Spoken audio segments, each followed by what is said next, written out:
Good morning student. आज हम आव्यूह की विविध प्रश्नावली के बारे में अध्ययन करेंगे। इसमें आपको स्क्यू सिमेट्री क्या होता है, सिमेट्री क्या होता है और दो आव्यूहों का गुणन किस प्रकार करते हैं वो भी समझ में आएगा। प्रश्न नंबर 1, प्रश्न नंबर 2 और प्रश्न नंबर 3 हमारे एक से हैं, जो गणितीय आगमन सिद्धांत पर आधारित हैं। जो क्लास 11th में कोरोना काल के कारण गणितीय आगमन हट चुका था, उसी पर आधारित ये 3 प्रश्न हैं। तो आपको समझाने की कोशिश करेंगे इसको हम। आपको आव्यूह ए दिया हुआ है और आपको ये सिद्ध करना है।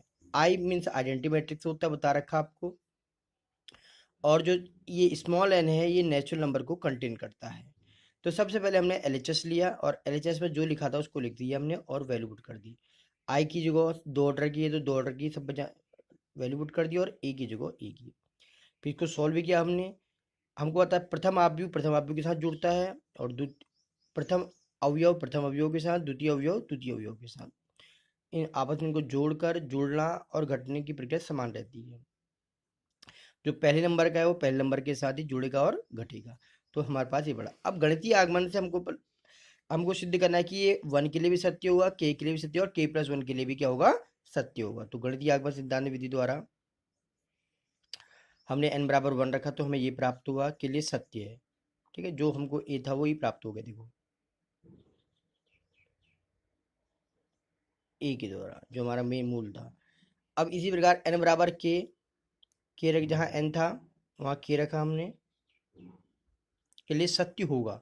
ये सत्य है और सत्य होगा, इस तरह लिखते थे हम। फिर हमने क्या करा, k+1 यहाँ सीधे k+1 नहीं रखते हैं। अब दोनों पक्षों को, जो आपका ये बना हुआ है ए जो पहले नंबर में आ रखा है, उस दोनों पक्षों में उसको उससे मल्टीप्लाई कर लेते हैं। पहले इसके लेफ्ट हैंड को भी और राइट हैंड को भी मल्टीप्लाई किया हमने, देखा होगा आपको। अब देखो इसकी वैल्यू क्या है, प्रश्न नंबर 1 में आपको दे रखी ये है, रख दी हमने। और आधार समान है, घातांक गुणा में जुड़ जाती है, जुड़ दी, तो समीकरण नंबर ये 3 आ गई, समीकरण 3 आ गया। इसी प्रकार आरएचएस लिया हमने, आरएचएस में भी आई की जगह आई की वैल्यू और ए की जगह ए की वैल्यू हमने पुट कर दी। फिर मल्टीप्लाई किया, पहले इसका इससे फिर ये, फिर इनका। अब ये समीकरण भी अवयवों को ऐड किया, बता रखा है, समीकरण नंबर 4 बन गई।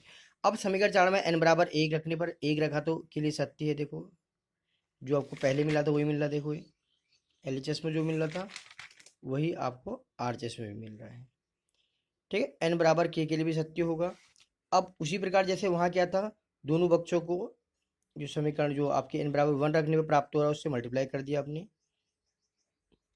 ये मल्टीप्लाई किया, अब मल्टीप्लाई कैसे कर रहे हैं देख लो एक बार सब। एक इस अवयव का इस अवयव से प्लस इस अवयव का इस अवयव से। ठीक है, फिर इस अवयव का